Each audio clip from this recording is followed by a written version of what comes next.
ফিরলাম বিরতির পর। এবারে যে খবরের দিকে নজর রাখবো, রায়গঞ্জের সুদর্শনপুরের একটি বহুতল আবাসনে আগুন। আপনাদের আরো একবার জানিয়ে রাখি, রায়গঞ্জের সুদর্শনপুরের একটি বহুতল আবাসনে আগুন, ঘটনায় চাঞ্চল্য। স্নানের ঘরের গিজার ফেটে অগ্নিকাণ্ডের ঘটনা। সুদর্শনপুরের একটি বহুতল কমপ্লেক্সের ঘটনা।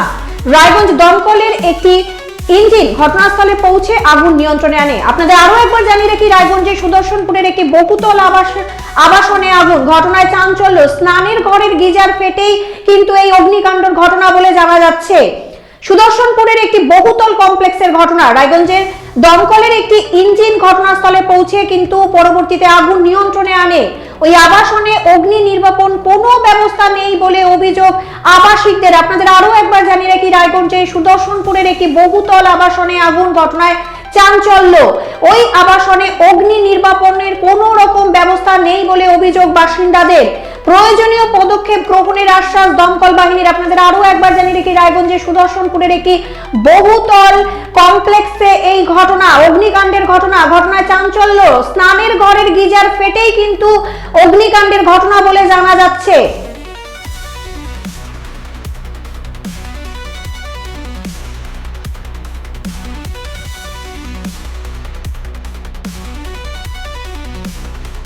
এই ঘটনাকে কেন্দ্র করে বাড়ির গৃহকর্ত্রী এবং দমকল বাহিনীর আধিকারিক কি বলছেন শোনাবো আপনাদের। আমার নাম জয়ন্ত কুমার বোস, রায়গঞ্জ ফায়ার স্টেশনের লিডার পদে কর্মরত আছে। এখানে আমাদের প্রথমে ফোন করলো অফিসে যে এখানে আপনার বিমল কমপ্লেক্সে একটা ফ্ল্যাটে আপনার গিজারে আগুন লেগেছে। তো আগুন লাগানোর পরে আমরা তৎক্ষণাৎ এখানে এসে দেখি পুরো ঘর ভর্তি ধোঁয়া। ধোঁয়ার মধ্যে আমরা ঢুকে কাজ করলাম। পরে দেখি পুরো আপনার গিজার দিয়ে আপনার আগুন বেরোচ্ছিল। তারপর আমাদের একটা জেট ইউজ করার পরে আগুনটাকে নিয়ন্ত্রণ করলাম।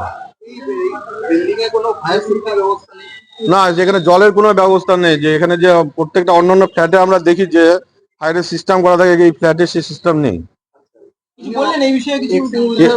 না, তাও আমরা দেখিনি, কারণ এখানে যারা লোকাল লোক ছিল তারাও, তাদের হাতেও আমরা কোনো দেখিনি। আমরা, আমার চোখেও পড়েনি এক্সটিংগুইশার। হ্যাঁ দেখেন, এটা যারা এই ফ্ল্যাট করছে তাদের হচ্ছে মেন হচ্ছে, তারা যদি সিস্টেমের কাজ না করে তারা কি করে পারমিশন পেয়েছে সেটা তারা বলতে পারবে আমার থেকে ভালো, বুঝলেন। এই বিষয়ে আমাদেরকে যদি কমপ্লেন করে, আমাদের নিশ্চয়ই, আমাদের যে আধিকারিক আছে নিশ্চয়ই এটা ব্যবস্থা নিবে। আপনার নাম? আমার নাম কাকলি দাসরায় পাট্টাদার। আমি বিমান কমপ্লেক্সে থাকি, G3 ফ্ল্যাটে। কি হয়েছিল আজকে এই ঘটনাটা ঘটেছে হচ্ছে 1:30 নাগাদ। আমি জাস্ট 10 মিনিট আগে গিজারের সুইচটা দিয়ে আমি ঘরের একটু কাজটা সেরে একটু বাস্কেটের প্যাকেট ময়লাগুলো ফেলতে গিয়েছিলাম। ফেলে এসে বাস্কেটটা ধুয়ে ওই জায়গাটা মুছতে গিয়েছি, হঠাৎ দেখি একটা আওয়াজ, কিছু একটা ব্রাস্ট করার আওয়াজ। আমি আশেপাশে তাকিয়ে দেখছি কিচ্ছু না। এবার বাথরুমে ঢুকে দেখছি গিজারে আগুন। তখন আমি দিশেহারা হয়ে যাই, গিয়ে সঙ্গে সঙ্গে গিজারের সুইচটা অফ করি। অফ করে, আমার বাড়িতে কেউ ছিল না, আমার ছেলেও ছিল না, আমার হাজবেন্ডও ছিল না। আমি ছেলেকে ফোন করি, ছেলেও ফোন তুলছে না, ও পড়তে গেছে। এবং হাজবেন্ডকে ফোন করি, ও কলেজে রয়েছে, শামসি কলেজেও আছে, ওখানে ওকে ফোন করি। ও আমাকে বললো তুমি সঙ্গে সঙ্গে মেন সুইচটা এমসিপিটা ডাউন করে দাও। আমি সেটা গিয়ে করলাম, করার পরে দেখছি আগুন নিভছে না, গিজারটা পুরো দাউ দাউ করে জ্বলছে। আমি ছবি তুললাম মোবাইল দিয়ে, ছবি তুলে আমি আমার হাজবেন্ডকে, আমার ছেলেকে সেন্ড করলাম, আমার এক বন্ধুকে সেন্ড করলাম যে কি করা যায়। আমি ভয়ে পুরো হয়ে যাচ্ছে, আর ঘরে ধোঁয়ায় ভরে যাচ্ছে। আমি বাথরুমে যে বালতি কিছু বার করতে যেতে পারছি না, আর আগুনের হলকাগুলো নিচে পড়ছে। এটা আমি দেখছি, দেখতে দেখতে আমার ছেলে চলে আসলো। আমার হাজবেন্ড বললো তুমি নিচে চলে যাও। আসে, আমার পাশাপাশি কেউ ছিল না আজকে ফ্ল্যাটে। কারণ পাশের ঘরেও তালা বন্ধ, সামনের ঘরে দরজা বন্ধ। ওনারা কেউ শুনতে পাচ্ছে না আমি যে ডাকছি আগুন লেগেছে আগুন লেগেছে, ওনারা বুঝতে পারছেন না।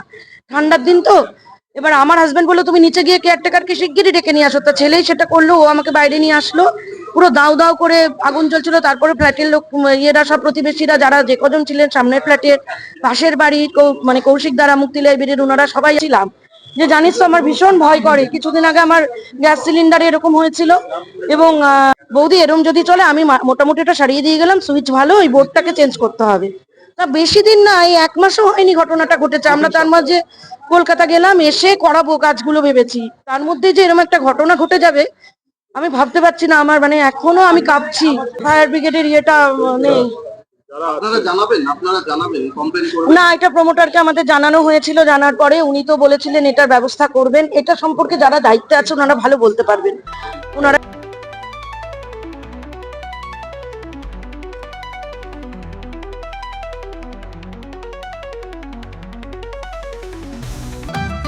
রেডিমেড পোশাকের মনকাড়া কালেকশন নিয়ে এবার হাজির রায়গঞ্জের বসন্ত স্টোর্স। একই ছাদের নিচে পেয়ে যাবেন লেহেঙ্গা, চুড়িদার, শাড়ি, ব্লেজার সহ ছোট বড় সবার মনের মতো পোশাক। তাই আর দেরি নয়, আজই আসুন বসন্ত স্টোর্সে। আমাদের ঠিকানা বিধাননগর মোড়, NS রোড, রায়গঞ্জ, উত্তর দিনাজপুর।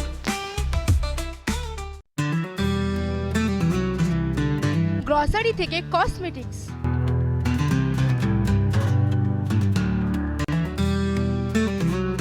আপনার যে কোনো প্রয়োজনীয় জিনিস পেয়ে যাবেন একই ছাদের তলায়।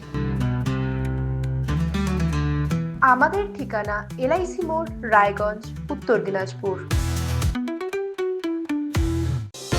চোখের সমস্যা বাড়ার আগেই আজই আসুন জীবন রেখা হসপিটাল, আপনার পরিবারের নতুন ভরসা। আপনার স্বপ্ন এবার আপনার শহর রায়গঞ্জে।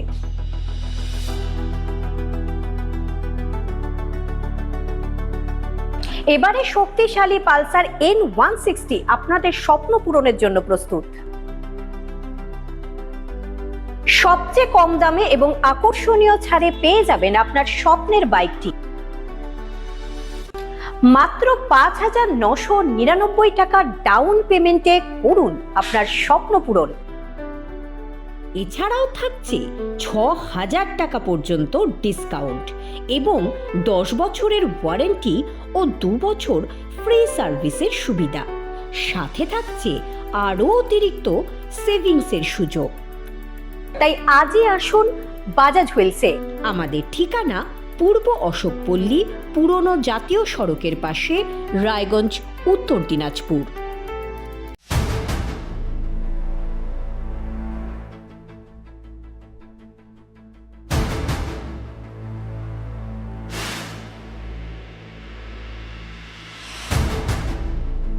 এখন আর চার দেওয়ালের ভেতরে নয়,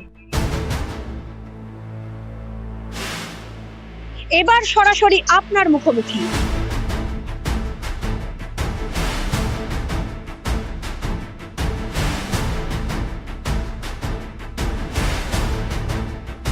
এবার আপনার আমার সমস্যার হবে চিরুনি তল্লাশি।